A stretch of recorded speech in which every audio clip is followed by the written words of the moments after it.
In my sanctuary, a small box-shaped room inside the apartment building where I live, I am holding a controller. It connects to a small machine which generates fast-moving images, sounds, and stories onto the television screen in front of me. I'm immersed in a video game. Everything around me is calm. Light from the sun is beaming through the slits of the window blinds onto my floor.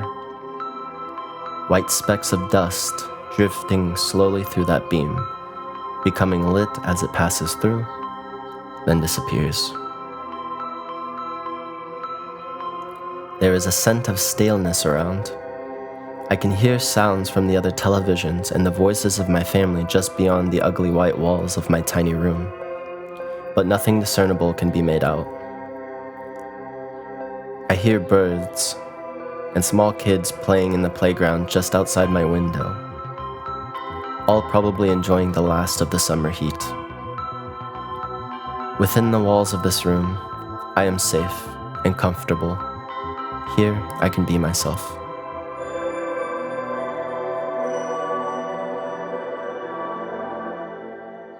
My brother walks into the room and slouches himself onto his bed. We both share the room, so we often hang out, play games, or watch shows together. We don't always get along, but we are certainly close. He watches me play my game for a bit, but then grabs his own handheld gaming device and zones in. After a moment, he sort of sits up and asks me, "Hey, you nervous starting high school soon? Just a few weeks away," Dorn says with a tone of instigation. "Yeah, kind of.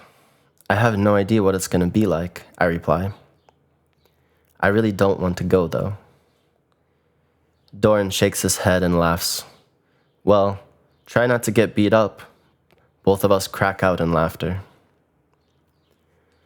My younger brother is a pretty tough kid. He also knows I am a bit weird, relative to other kids my age. I'm far more reserved and shy than anyone else in my family. In fact, he and the other men of my family tend to pick on me, knowing that I'm particularly sensitive in social situations. But I'd argue that once you get to know me, you will find me to be rather quirky. That usually takes a while, though, and even more so since we moved back to Bellrock last year. For most of my life, I have previously lived in a couple nearby rural towns, where there are large farm fields and generally a much less dense population of people around. I had a few really good friends back in those days who I needed to leave behind. And being in a place that is a much bigger town, it's not so easy interacting with so many new people. Now we live in an apartment complex called Sunnyside Park Apartments in Bellrock. It was absolutely intimidating when we first moved here. During my first year in the new middle school, I was shocked that many of the kids my age had such a foul demeanor. They used curse words, spoke about drugs and sex, and were intensely focused on their self-image. My old friends were much kinder and always carried a feeling of innocence. I long for those days again, for the times of running in the fields with my friends, swinging our sticks, imagining that we were like interdimensional space warriors fighting off evil creatures and saving the universe from utter calamity. Those were simple times. The door of my room suddenly swings open and my dad pops his head in. "Hey, your white friend is at the door. Don't let him come in today," he says firmly. Okay," I say as I quickly turn off my game and rush to the front of the apartment. My brother is fixed in his position on the bed, totally unfazed by the matters happening right in front of him. I crack open the front door slightly in a way so that only I can be seen, and my friend Peter is standing there with his skateboard, waving his hand in the air at me. "Hey, what's up, Beleson? How's it going? You want to hang out today? Peter asks with a smile on his face. He's wearing his typical outdoors outfit, t-shirt, shorts, long white socks, and a baseball cap. He's also wearing a simple sweatshirt tied around his waist. Yeah, cool. Just give me a minute, I'll be right out, I say as I quickly shut the door and confirm with my dad, who is sitting right there on the couch, zoned into his television. Don't stay out too long, my dad says, giving me a side-eye look like I was in trouble. Of course I didn't do anything wrong. That's just how he is. He sits there all day, windows covered and lights off, so the house was usually always dark. I just nod at him, then run into my room, grabbing my roughed-up skateboard and a beanie, and run back outside to where my friend was waiting. I make sure to slip through the door and close it quickly. Hey, what's up, Peter? I say while fixing my hat. Not much, bud. Just want to see if you want to go skate at Ridges today. It's a perfect day to go skating. I can tell he's excited. Yeah, let's do it. I'll play you in a game of skate when we get there. Maybe I'll land a heel flip. I know you can't do that one yet, I say, putting on competitive airs. Peter agrees, and just as we are about to run off, his mother opens the door wide open on the other side of the hall. Peter, make sure to be home before it gets too dark.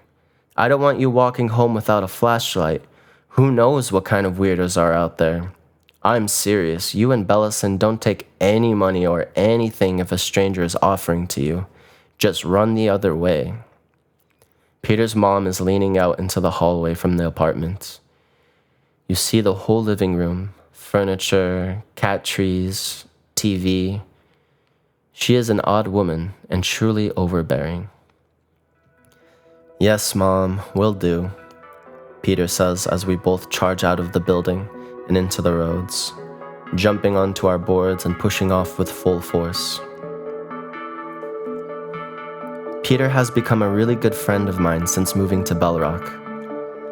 He lives right across the hall from my apartment, so naturally we hang out all the time and play video games.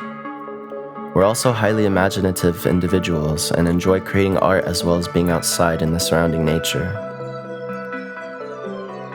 When I was intimidated by all the new faces and aggressive kids hanging out around the playground area of the complex, Peter came up to me and introduced himself in a very kind manner and was very polite. It seemed he was excited to have a new friend. He is for sure kind of a strange kid. Both him and his mom share way too much of his personal stuff, in my opinion, but mainly that he has a lot of mental challenges preventing him from feeling normal, such as having OCD, ADHD, and possibly bipolar. I usually don't take any of it that seriously since he seems to be pretty normal most of the time, but I am aware of the many unusual habits he has. I don't mind that much though, since he is fun to hang out with. And honestly, he reminds me of my other friends back in my old school. When I found out that Peter can skateboard, I asked him to teach me some of the basic tricks. Eventually, I started to get the hang of it, but I quickly realized that it's a very painful hobby. My shins were especially banged up from all of the mistakes and falls. Peter and I reached the hill which leads directly into the parking lot of the industrial building called Ridges. It has a massive parking lot with various curbs and gaps that we enjoy skating on. Both of us fly down the hill into the parking lot. It's a small moment, but in those few seconds rushing down the hill, we both are completely silent, feeling the wind in our hair, the sidewalk stretching past our feet like a blur, and feeling the board under our feet vibrating and swaying. We reach the parking lot and skate fast toward the curbs. We skate around for a bit, then we play our game of skate. But Peter ends up winning. I wasn't able to land most of my tricks consistently yet, but he's skated longer than I have. After the game, we both sit down on the curb for a short rest. So, you're starting 9th grade soon. Man, you must be so nervous, Peter says while laughing anxiously. You think Ella Burke will be there? Maybe you'll have some classes with her. I squirm.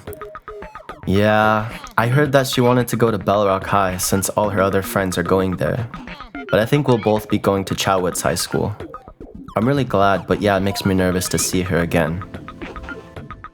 Did you hear if Taya Olsen is going there? Peter starts to blow his nose loudly. I pause for a second. No, I think she's going to Bellrock High. That's where all the cool kids are going, I guess. Some friends I met last year in school are gonna go there as well. Peter interjects loudly. Man, she is so hot. But I would just be way too nervous if I saw her again. You're lucky you had classes with her, Beleson. Peter sighs. I'll never get a girlfriend. Don't worry about that, Peter. She is pretty, but maybe there's someone better out there for you. You never know, I say to him calmly. But yeah, Ella is gorgeous too, and she's also just really cool. She has a darker style, which I really like. My eyes drift upwards into the sky, all big and dreamy. Peter flattens his eyebrows. Well, you do like dark things, Bellison. I like things that are more cheery and happy. I don't know how you can watch scary movies. Because they're amazing, I say. I watched this movie recently with my family that had these white owls with dark black eyes, and they were haunting people in their sleep from the windows. And it turned out to be aliens abducting them and erasing their memories. I gush out ghoulishly. Peter squinches his face. Oh god, yeah, I don't need to see that shit. Hell no. He pauses for a moment. So your family just lets you watch horror movies? My family doesn't really let me watch them. I look at him. Yeah, we watch them together sometimes, but like, not the really bad ones. Peter seems to lose focus on the conversation. Okay. Oh, I was just wondering, why does your dad seem mad all the time? I feel like he doesn't like me or something, Peter inquires while blowing his nose again. I wait to respond this time until after he finishes, since it's kind of hard to talk over his loud nose blowing. No, he just doesn't really like to be around people so much.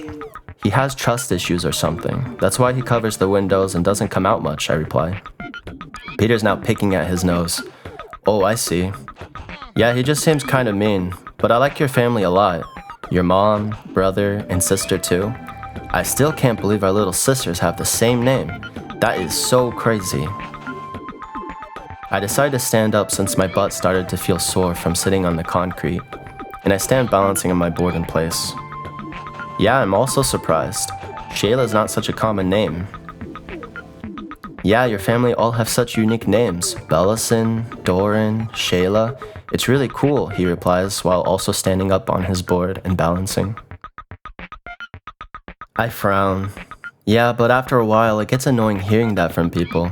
And sometimes people flat out pronounce my name wrong when they meet me for the first time. Like on the first day of my language arts class, my teacher called me Bellcern. Like what was she reading? I burst out laughing, almost falling off my board. Wow, that's hilarious. Peter also laughs so hard, almost falling off his board. But yeah, you have such a cool family. I didn't mean to say anything bad about your dad being mean or whatever. I really do like everyone in your family. I shake my head. No, don't worry about it. Even we have a hard time getting along with him sometimes. Anyway, want a rematch at another game of skate? I ask him, now jumping around with energy. Sure, let's do it. Rock, paper, scissors? Peter holds out his fist so we can figure out who goes first in the next game. We go again on our skateboards, pulling out our best tricks. I don't blame Peter for asking about my dad. He's extremely antisocial and frankly doesn't like white people. Him, among many Native Americans, have a deep-seated hatred against the white people. He talked to me once about a book he read called Bury My Heart at Wounded Knee, which was about how the white people betrayed the trust of the Indians, stole their land, and even slaughtered them. So in my dad's eyes, everyone is the enemy. I don't think too hard about it. After all, he isn't my real dad. Him and my mom don't know that I know, but I learned about it when I looked at my birth certificate a couple years ago. But even before that, I just knew that he wasn't my real dad. I could feel it, and for some reason my mom wanted me to believe that he is my actual dad. So I guess I just went along with it. But one thing that really bothers me is that both my parents smoke weed all the time and act like it's not happening. I know it isn't legal, so it feels wrong anytime they do it. The whole living room always smells like weed, and I really hate the smell. I usually cover my face whenever we are watching movies as a family, but it doesn't really help. On top of that, I have to be very careful when people come to the door, because I don't want anyone to find out what they do. Back when we were homeless and living with our uncle, I was terrified that my uncle would find out about my parents smoking weed. Whenever I would leave their room, I had to learn to be really good at going through the door quickly, only opening it just slightly and closing it as fast as possible after going through. I truly hated that. And one day, my uncle completely exploded. I have never seen him so angry before at my dad. He said to him, "I bet if the house caught on fire, the first thing you would grab is your games and your weed instead of your kids." That night, my uncle really hit all the points that made me feel ashamed to be my dad's son. We didn't live there too much longer with my uncle and his family since he couldn't advocate for some of the decisions my parents made and eventually kicked us out. We ended up staying with my mom's friend for a while and later in a family shelter through the beginning of my middle school years. It was at the end of my 7th grade when we moved to Sunnyside. It is the first time having our own home after a long time. I watch Peter roll on his board and prepare for his final maneuver. He jumps and successfully lands a varial kickflip. Me being on the last letter and failing to land his trick twice, I lose the game again. "Damn it, Pete. I really thought I was gonna get you this time," I say, heaving from all the exercise we are getting. Pete laughs. "We'll see about that. You are getting better though. I'm sure you'll beat me someday. But boy, am I hungry. You want to go to my place and have a quick Hot Pocket for lunch? I can ask my mom if you want to come over." I grin. "Sure, I'm also pretty hungry. Hot Pockets sound good. Maybe I can bring some games over if you want to play something together." Peter picks up his board. "Sure, bud. Sounds awesome. Maybe my mom will let you stay over tonight if you want. Summer is gonna end here pretty soon." I yawn. "Okay, I'll just need to check with my dad first, but it should be okay. Wanna race back?" I get myself ready to jet off on my board and we both take off like crazy people. The air in Bellrock is starting to feel cooler. I can tell the summer warmth is ending and fall is coming quickly. It always makes me feel anxious as it means that a new chapter of school is starting soon, and I would be subject to the academic and social pressures that come with the territory. I think perhaps it's just the feeling of not knowing what to expect and not knowing if I can fit in that makes me anxious. I guess I'm similar to Peter in the sense that I also become overwhelmed when being around so many people. I'm terrified of expressing myself around others, so I usually just keep quiet. But that ironically gets me made fun of anyway for being the quiet one. Then, there's the girl that I really like, Ella Burke, who I met in 8th grade. I really struggle with having such strong feelings and not knowing how to approach her. Even when I get the chance to speak to her, I don't say much because I feel I don't really have anything interesting to say.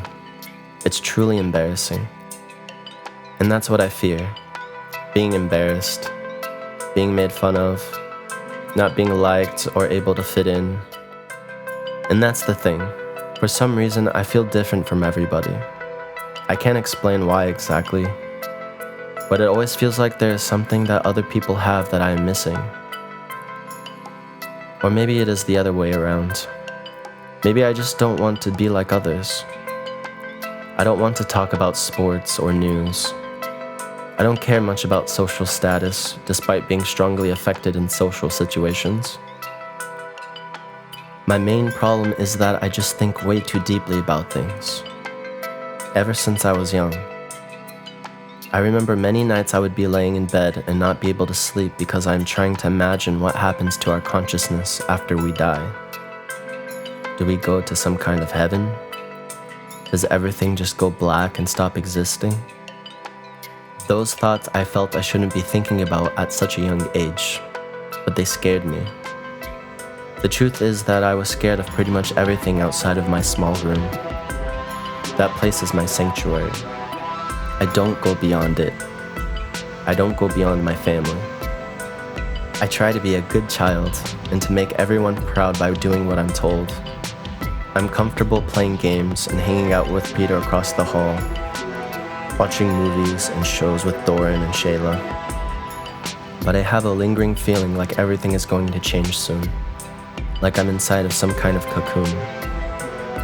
I need to mentally prepare myself for this new chapter of my life. High school seems very intimidating, and despite being comfortable, I could only imagine what was to come and what experiences or trials are here for me in Bellrock.